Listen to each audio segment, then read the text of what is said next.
Salut à toutes et à tous, j'espère que vous allez bien, bienvenue pour cette nouvelle vidéo. Aujourd'hui, grâce à cette vidéo, vous allez tout savoir sur le swing de golf, ou presque.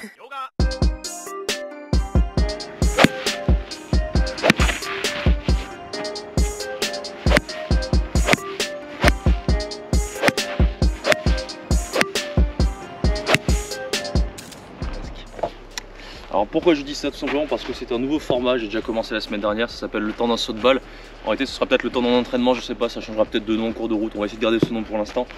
Et l'idée c'est très simple, c'est que vous me posez vos questions en commentaire sur la vidéo présente pour que j'y réponde les semaines suivantes. Je vais essayer de faire une vidéo comme ça par semaine où je vais aborder ce que vous me posez comme question en commentaire, avec toujours quand même un sujet, enfin si possible un sujet en particulier à développer un peu plus que les autres, et ensuite succinctement je répondrai aux autres questions. Cette première vidéo, enfin cette deuxième vidéo qui fait semblant d'être une première vidéo s'appelle Tout savoir sur le jeu de golf, tout simplement parce que le principe de ces vidéos c'est justement qu'à terme vous sachiez le plus de choses possible dans le golf, justement via vos questions, vous l'aurez compris. Donc n'hésitez pas à la fin de cette vidéo ou dès maintenant ou quand vous le voulez à l'arrêter et à me poser une question en commentaire. Je choisirai les questions les plus intéressantes et j'essaierai d'y répondre. Je ne sais pas si j'arriverai à répondre à toutes les questions. Là par exemple j'ai juste le temps d'un saut de balle et en réalité j'ai seulement un quart d'heure, 20 minutes pour réussir à déblatérer sur les questions de la semaine dernière. Donc ça ne dépendra du temps que j'aurai. Voilà, j'essaierai de répondre au plus de questions possible évidemment. On va essayer de se dépêcher. Avant toute chose, s'il vous plaît, petit like, petit partage, petit commentaire, comme je vous l'ai dit, et abonnez-vous si ce n'est pas encore déjà fait. Dites-moi si ça vous plaît ce concept. La première vidéo n'a pas fait un grand succès, hein. C'est pour ça je continuerai si jamais ça a du succès et si ça vous plaît. Donc ça dépend de vous. Donc j'ai première question de Yannick Ultrera8944. Peut-être comment gérer un parcours en termes de stratégie, draw, fade, quand les utiliser, etc. Donc ça c'est une question intéressante. J'essaie d'y répondre dans mes vlogs puisque j'en parle un petit peu et tout. C'est un sujet très vaste, on pourrait dire beaucoup de choses. Donc ce que je vais essayer de synthétiser sur les choses les plus importantes. Déjà comprendre ce qu'est un draw, un fade, qu'est-ce qui entraîne un draw, un fade, en tout cas quelles sont les données à prendre en compte, c'est-à-dire en relation de phase de club et de chemin de club, ce qui va imprimer tel ou tel effet. Une fois qu'on a compris comment créer un effet, au niveau de la stratégie, à quoi ça sert de faire des effets. Évidemment ça va servir si on a besoin de faire le tour des arbres, si on a besoin de recentrer une balle, si on a besoin de par exemple, maîtriser la balle dans le vent pour contrer le vent pour qu'elle s'arrête plus vite après le premier rebond, au contraire de la faire rouler après le premier rebond si on la met dans le sens du vent, ça peut apporter beaucoup de bénéfices. Aussi c'est un coup, enfin les effets ce sont des coups qu'on choisit ou qu'on ne choisit pas mais qui sont toujours présents, ça faut le comprendre, et ça a évidemment une grosse influence dans le jeu de golf. Stratégiquement parlant, une balle qui partira en fade aura tendance, je dis bien aura tendance, c'est pas tout le temps le cas, à prendre plus d'effet rétro qu'une balle en draw, ce qui veut dire qu'elle va s'arrêter un peu plus vite, qu'elle va tenir un peu plus la trajectoire. Plus il y a d'effet, pas rétro, effet backspin j'aurais dû dire, plus il y a d'effet backspin sur la balle, plus la balle va tenir la trajectoire plutôt droite, moins il y en aura, plus ça va prendre des effets importants. C'est une des raisons pour lesquelles avec les longs clubs on fait plus d'effets qu'avec les petits clubs. Globalement, gérer les effets, c'est pour gérer les rebonds, c'est pour aller chercher les drapeaux, c'est pour sécuriser une partie du trou en fonction des obstacles. S'il y a un obstacle de dos à droite par exemple et que le vent pousse très fort à droite, je vais plutôt essayer de contrer le vent en espérant que, pour éviter le rebond justement à droite, ce qui me laisserait peu de marge, puisque effet vent gauche-droite, s'il y a du vent gauche-droite, le rebond, si le fairway est étroit, je devrais peut-être viser très à gauche, donc c'est pas forcément une bonne idée. Donc gérer ces effets, ça permet d'avoir tout un panel de stratégies. Comment les gérer? Faudrait faire du cas par cas. J'aurais tendance à dire que drapeau à droite, on va plutôt attaquer avec un effet gauche-droite, drapeau à gauche plutôt avec un effet droite-gauche, justement pour se servir du rebond. Après tout dépend des obstacles, tout dépend du vent, de votre effet naturel. Ça c'est aussi un sujet important. Vous avez normalement tous un effet naturel. Pour la plupart des golfeurs, on parle du slice comme étant un effet qui n'est pas bon. Le slice n'est pas bon, mais par contre le fade n'est pas un mauvais effet. Donc sachez votre effet naturel, essayez de maîtriser tous les effets si possible, et apprenez à contrôler surtout votre effet naturel. C'est le plus important. Il a été prouvé qu'en maîtrisant un seul effet, en le contrôlant bien, on peut réussir à être scratch. Ce qui veut dire, évidemment, il faut la puissance qui va avec, tout le reste, le petit jeu, etc. Mais ce qui veut dire que on va dire maîtriser parfaitement sur le bout des ongles les deux effets n'est pas nécessaire. Il ne faut pas s'imaginer jouer comme Tiger Woods ou McIlroy qui jouent les effets, on va dire, un peu dans tous les sens. La plupart des golfeurs, même pro, à très haut niveau, ne jouent que dans un seul sens d'effet. C'est le cas par exemple de Jon Rahm qui joue tous ses drives en fade. Ses drives, ça coûte faire rigoler jouer en draw. Les drives aussi, mais il joue quand même quasiment tout en fade. Dustin Johnson qui joue aussi beaucoup de coups en fade.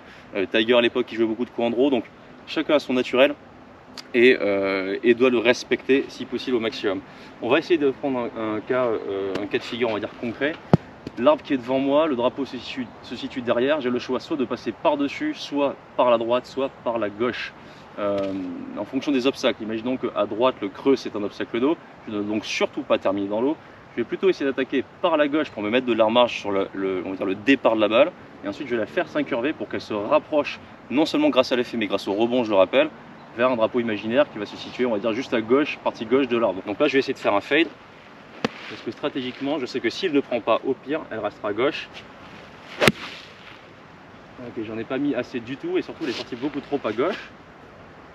Donc là j'ai pris trop de marge, mais par contre j'ai joué la sécurité. Si on part du principe qu'il ne fallait surtout pas arrêter à droite et qu'à gauche il y avait de la place, cet effet est un effet qu'il aurait fallu maîtriser un peu mieux, et qu'il faut maîtriser tout simplement parce que si je prends un axe qui va être une dizaine de mètres à gauche de l'arbre, que je dois mettre un effet de 20 mètres latéral par exemple, que je pars du principe que si j'en mets 5 ou 10 c'est bien aussi, mais que si j'en mets 45 c'est pas bon, avant de mettre 45 mètres d'effet latéral avec un coup de fer 4, il faut quand même y aller.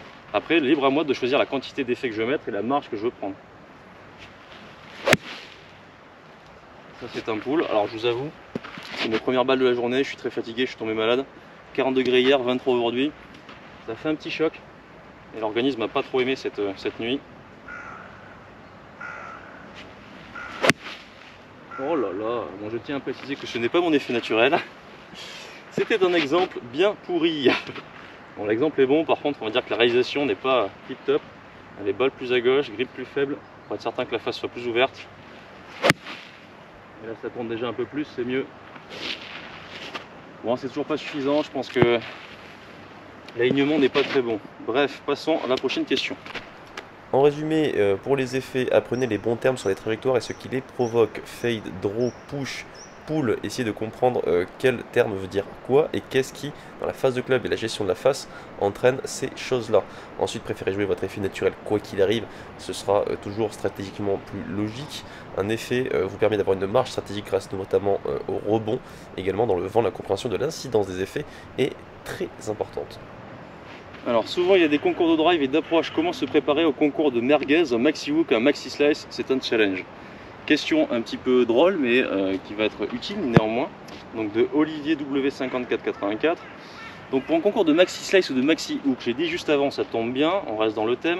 Essayer de mettre des gros effets, ça vient par une volonté de voir un gros écart entre l'orientation de la phase de club au moment de l'impact et le chemin du club. Plus il y a un écart conséquent entre les deux, plus l'effet sera important. Ce qui veut dire qu'on va devoir s'aider de tous les outils qu'on a pour réussir à on va dire, changer ces deux données. La première chose, ça va être dans le setup. Si je veux partir du principe qu'on va essayer de faire un maxi slice par exemple, je vais mettre ma face par exemple dans l'axe et je vais mettre mes pieds carrément vers la forêt à gauche. Ainsi, j'ai déjà un différentiel très important entre ma face et mes pieds. Je vais essayer de ne pas le contrer parce que là j'ai envie d'aller vers la cible, de rester comme ceci, d'arriver en plus en rajoutant on va dire de l'effet grâce au chemin que je vais en plus couper, même si mon setup est déjà très ouvert. Et ensuite au max tenir les mains pour être certain que la phase de club tout simplement ne se referme pas pour qu'elle puisse prendre beaucoup d'effets. Donc ça ressemble à ça. Ok, elle est revenue quasiment au milieu, elle est meilleure que celle d'avant. Donc là il y avait le 45 mètres de slice dont j'ai parlé tout à l'heure, mais là pour le coup pour le faire celui-là, vous avez vu mon swing, à quoi ça ressemblait à rien. On va faire l'inverse, on va faire un hook. Premier truc aussi, prenez un long club. Parce que si vous ne prenez pas un long club, malheureusement, vous aurez moins d'effet latéral. On va faire la même chose, donc face très fermée, orientation du corps à droite. Et là, de l'intérieur, en refermant les mains. Ok, ne cherchez pas sur ce genre de coup à faire un swing joli, ça ne sert à rien. On va dans les extrêmes, vous le voyez parfois à la télé, les joueurs pros qui tapent des coups et qui ensuite ont des finishes un peu improbables justement pour créer de gros effets. Donc pour un concours de maxi slice ou de maxi hook, augmentez tous les tricks que vous connaissez pour essayer de mettre des effets. Je les ai cités juste avant, d'une manière plutôt très simple, et aussi la position de la balle, etc. etc. Merci pour ta question très fun, au moins ça m'a permis de décompresser après ces premiers coups très mauvais. Pour faire un maxi effet, il faut augmenter au max le différentiel phase de club et chemin. Ça passe par un setup extrême, une mécanique de geste exagérée, des intentions très fortes. Attention, ce genre de coup est difficile à centrer. Alors The Web Sylvain, je vous mets son commentaire, je vais mettre les commentaires de tout le monde. Merci pour ton commentaire, merci à tous pour vos commentaires qui ont été très sympathiques, même si la vidéo n'a fait pas beaucoup de vues. Ceux qui ont commenté m'ont fait très plaisir. Donc continue avec ton instinct 1. Je n'ai pas compris comment on fait un stinger. Allez, on reste dans les longs fers, j'ai un fer 4, ça tombe bien. Alors un stinger c'est quoi? C'est une balle qui va être très compressée, très basse, et qui ensuite va, après l'atterrissage, rouler. Ce qui va permettre de faire des mises en jeu, on va dire, assez sécuritaires, mais qui font quand même de la distance. Si les conditions sont comme en ce moment en été assez sèches, si je fais un fer 3 en stinger, ma balle va peut-être atterrir à 175-180 mètres si elle est très bien tapée.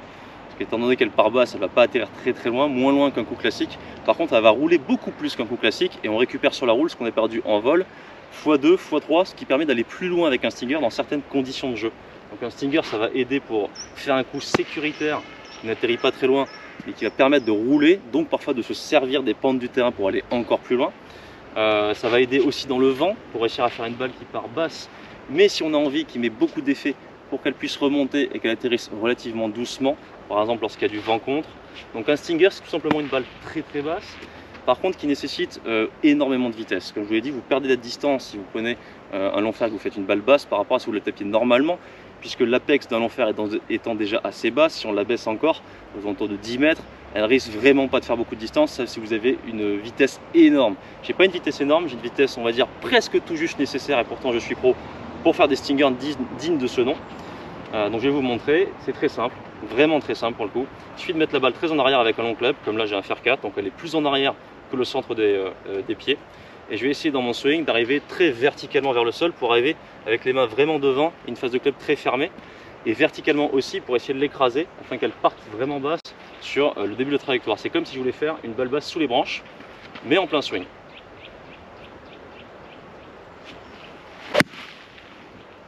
Ça ressemble à ça. Donc là, celle-ci est partie extrêmement basse.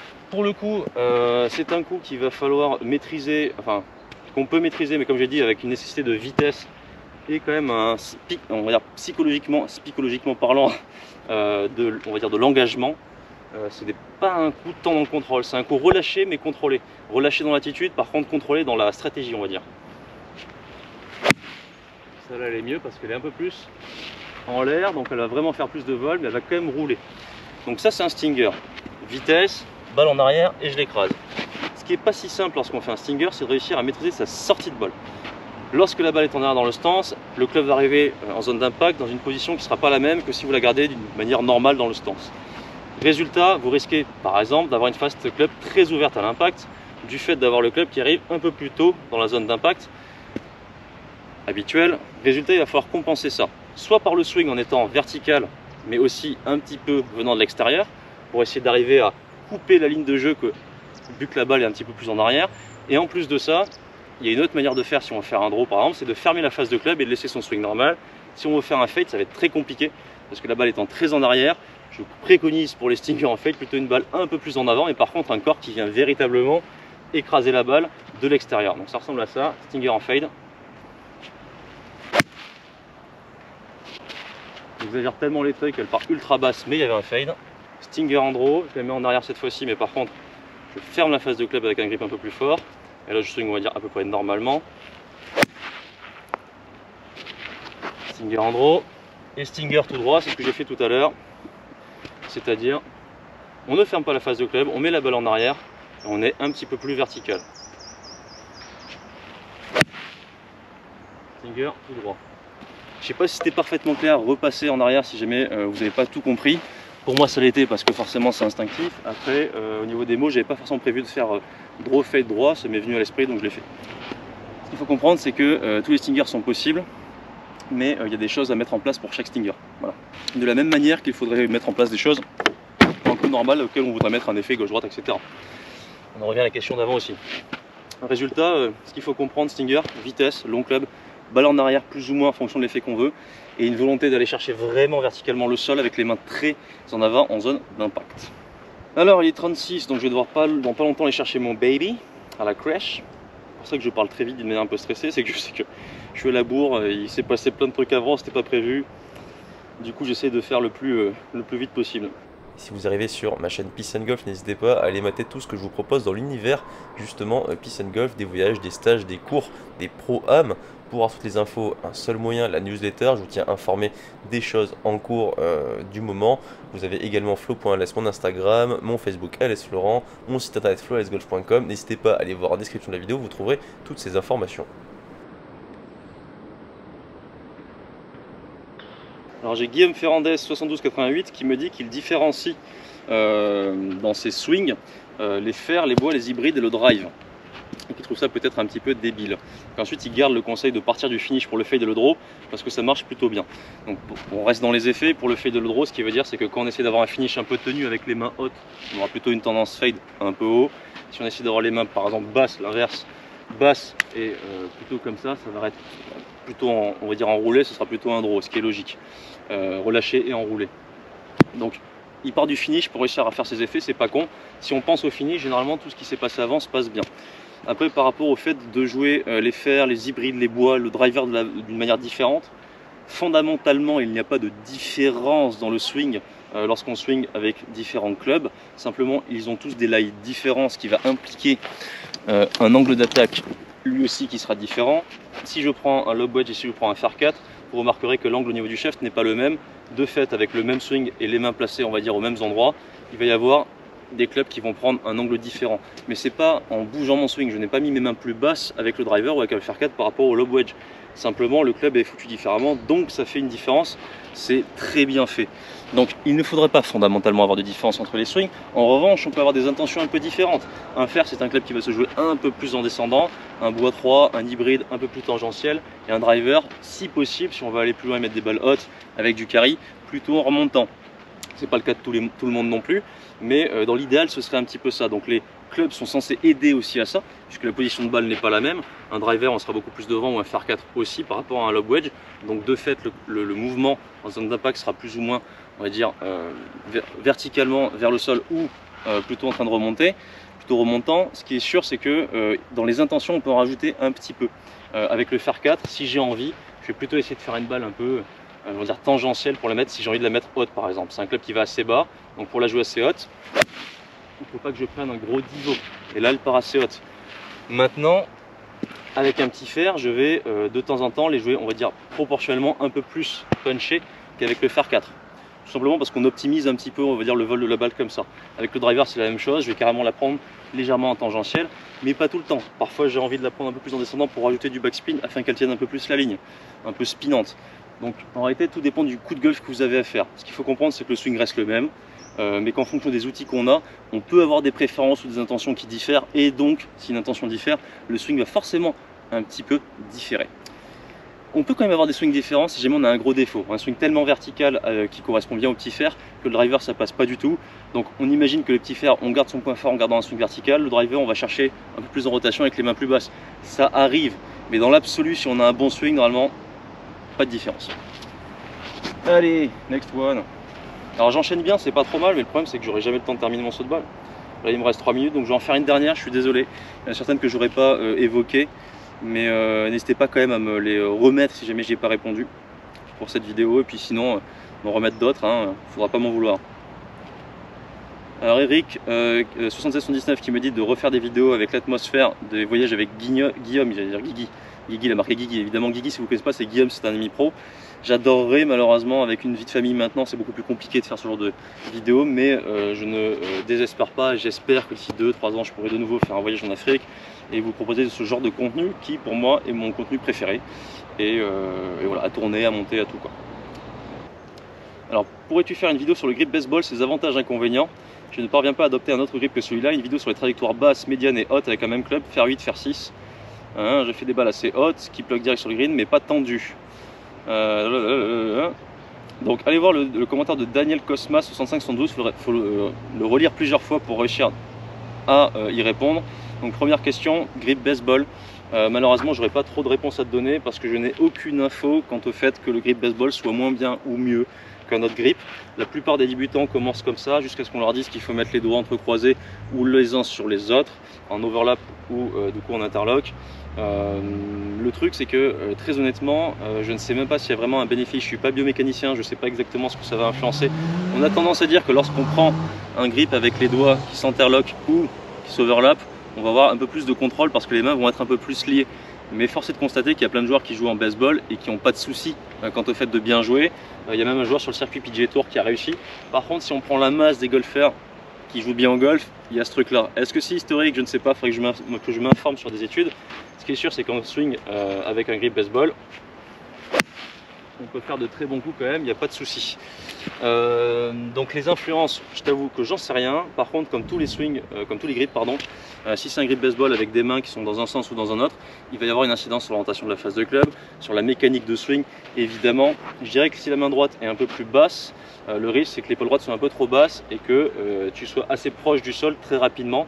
Mais ce sera juste de l'ordre de quelques millimètres, centimètres, donc ce sera peut-être pas une influence particulière que tu pourras de toute façon compenser. Pour revenir à ta seconde question, vu que là j'en parle déjà un petit peu, pour faire des balles plus basses dans ton swing, il faut que tu conserves le retard. Déjà de base, il va falloir avoir un bon setup, c'est-à-dire avec des mains beaucoup plus... enfin, je sais pas si tu as déjà les mains devant, mais il faut avoir un bon setup, c'est-à-dire des mains plutôt en avant par rapport à la balle, la position de la balle, ce qui permet déjà de démarrer avec des mains plus en avant, ce qui va refermer la face de club, c'est ce qu'on recherche pour faire des balles plus basses. Et ensuite cet angle là, il va falloir essayer de le conserver. Ce qui est pas trop mal, on peut s'y entraîner comme ça, je vais le faire avec le grip baseball du coup. C'est de démarrer déjà dans une position où je vais rechercher la position d'impact. Donc regardez les hanches, le genou droit vient appuyer vers le sol, la hanche gauche s'efface un peu en arrière, les épaules tournent aussi, les mains vont devant, la face de club reste square, mais par contre vient se refermer. À partir de cette position, je connais ma position au niveau de l'angulation du poignet que je vais retrouver, si possible, au sommet pour la retrouver de nouveau à l'impact. Donc je viens chercher la position ici, et une fois que je l'ai là, plus besoin d'envoyer le bras droit, ce que tu dois certainement faire puisque tu me dis que tu développes et tu fais des balles très très hautes. Juste à conserver cet angle et à retrouver cette position d'impact en allant chercher la balle vraiment vers le sol pour l'écraser sur le sol. Évidemment, on regarde quand même la cible, c'est important.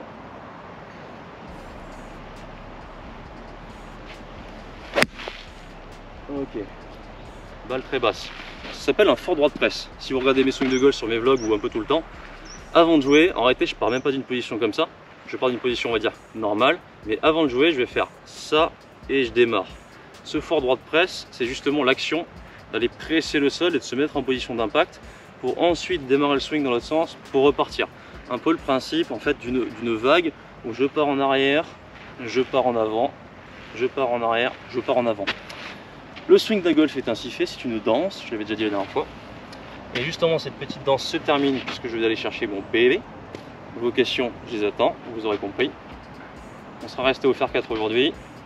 Un dernier pour la route. Et le fait que je n'ai pas réussi tout à l'heure, le voici. Je vous remercie. A plus, petit like, tous les trucs comme ça.